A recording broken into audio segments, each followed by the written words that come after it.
RSP சேனலை தொடர்ந்து பார்க்குற அனைத்து உறவுகளுக்கும் வணக்கம். எல்லாரும் எப்படி இருக்கீங்க? நல்லா இருப்பீங்கன்னு நம்புகிறேன். நானும் ரொம்ப நல்லா இருக்கேன். இன்னைக்கு வீடியோவில் இல்லத்தரசிகளாக நாம் குடும்ப வாழ்வில் முன்னேறதுக்கு ஒரு 7 குணங்கள் ரொம்ப அவசியம். அது என்னெல்லாங்கிறத இந்த வீடியோவில் சொல்லியிருக்கேன். வாங்க பார்க்கலாம். என்னதான் நம்ம வீட்டில் இருந்தாலும் இல்லை வெளியே போய் வேலை பார்த்துட்டு இருந்தாலோ நம்ம தெரிஞ்சோ தெரியாமலோ செய்கிற விஷயங்கள் நம்ம சந்தோஷத்துக்கு ஒரு மிகப்பெரிய தடையாக இருக்கலாம். நம்ம இதெல்லாம் கொஞ்சம் கொஞ்சமாக மாற்றிக்கிட்டோன்னா நமக்கான வழியை பார்த்து நேராக நம்ம பாட்டு நடந்து போயிட்டே இருக்கலாம். அடிக்கடி சோர்ந்து போகாமல் நம்மளை ஹாப்பியாக எப்படி வச்சுக்கிறதுன்னு பார்ப்போம். அதுக்கு ஃபஸ்ட்டு நம்ம ஃபாலோ பண்ணியக்கூடிய முதல் விஷயம் என்னன்னு பார்த்தீங்கன்னா, நம்மளோட லைஃப்பை இன்னொருத்தரோட கம்பேர் பண்ணவே கூடாது. அது ஒருவேளை நல்ல விஷயமா இருந்தாலும் அதை எடுத்து பண்ணலாம்.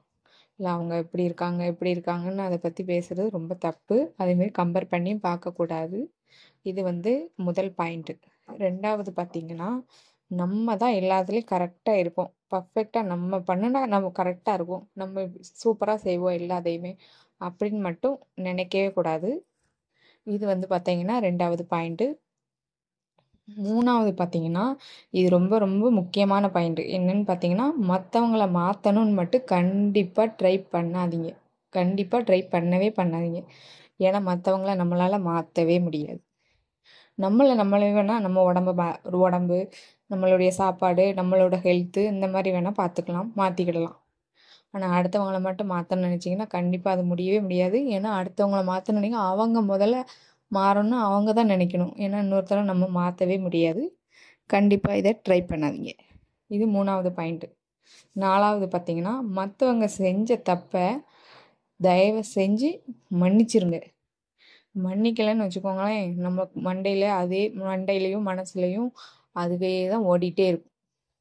இப்படி தப்பு பண்ணிட்டாங்க அப்படின்னு நம்ம அதையே நினச்சிட்டே இருப்போம். ஆனால் தப்பு பண்ணவங்க பார்த்திங்கன்னா ஜாலியாக இருப்பாங்க. நம்ம தான் அதை நினச்சிட்டு மைண்ட் அப்செட் ஆகி நம்மளோட ஹாப்பினஸ் நம்ம இழந்துருவோம். அதனால் தப்பு பண்ணிட்டாங்க சரின்னு மன்னிச்சு விட்டுருங்க. அதை பற்றி திரும்ப யோசிச்சு கூட பார்க்காதீங்க.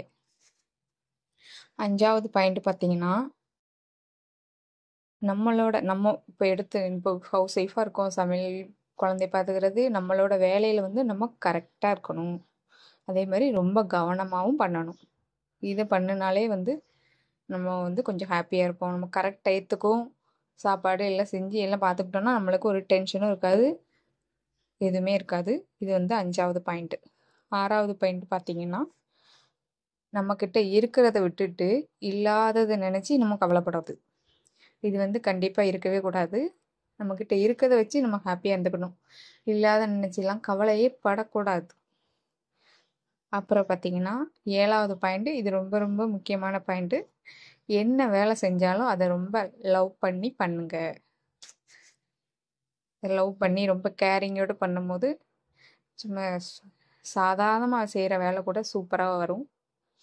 அதனால் கண்டிப்பாக அந்த 7 பாயிண்ட்டு நம்ம அவசியமாக பின்பற்றணும்னு வச்சுக்கோங்களேன். நம்ம தான் வாழ்க்கையில் அடுத்த கட்டத்துக்கு தானாக நம்மளே நகர்ந்து போவோம். இந்த பாயிண்டில் ஏதாவது ஒன்று நீங்கள் பின்பற்றணும்னு நினச்சிங்கன்னா கண்டிப்பாக கமெண்ட் பாக்ஸில் சொல்லுங்கள். இந்த வீடியோ உங்களுக்கு யூஸ்ஃபுல்லாக இருந்துச்சுன்னா ஒரு லைக் போட்டுக்கோங்க. இப்போ தான் என்னோடய சேனலை ஃபஸ்ட் டைம் பார்க்குறீங்கன்னா மறக்காமல் சப்ஸ்கிரைப் பண்ணுங்கள். தேங்க்ஸ் ஃபார் வாட்சிங். பாய்.